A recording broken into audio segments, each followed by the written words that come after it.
Nacházíme se v prostoru bývalý tankový střelnice Bystřička, Martin, Slovensko. Rozhodli jsme se tady zorganizovat se slovenskou protistranou bitvu národů Češi proti Slovákům. 120 Čechů nastoupilo na 120 Slováků. A jak se tu máme? Koukněte.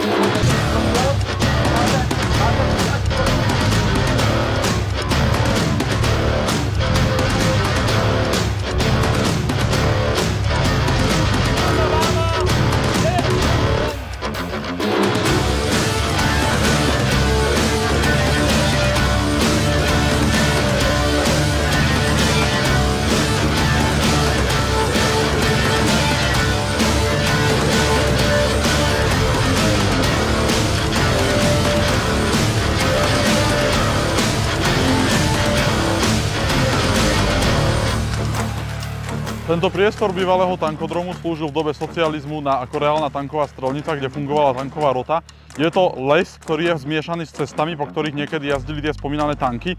Je to skôr také kopcovité a ten les je hustý. A čo sa týka samotného herného scenára, tak hráme v podstate o 15 dominátorov, ktoré sú rozmiestnené po celom priestore.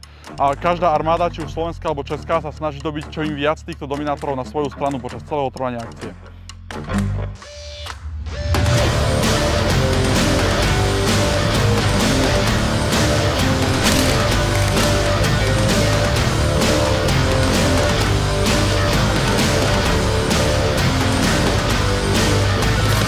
Na tomhle prostoru asi nejlepší bude samozřejmě ta členitost, ta rozmanitnost, že si tady všichni můžeme najít, co chceme. Herný štýl je super, výborný. Převalovalo se to zprava doleva, zleva doprava. Prostor nádherný, členitej, hegeš. To se mi nelíbí, ale to nikdo neovlivní, je to bláto. Keby nepršalo minulú noc, tak by to bolo možno lepšie, lebo tuto akurát je taká bačorina a keď mi skontroluješ boty, tak nie sú úplne v dobrom stave. To blato je nepríjemné.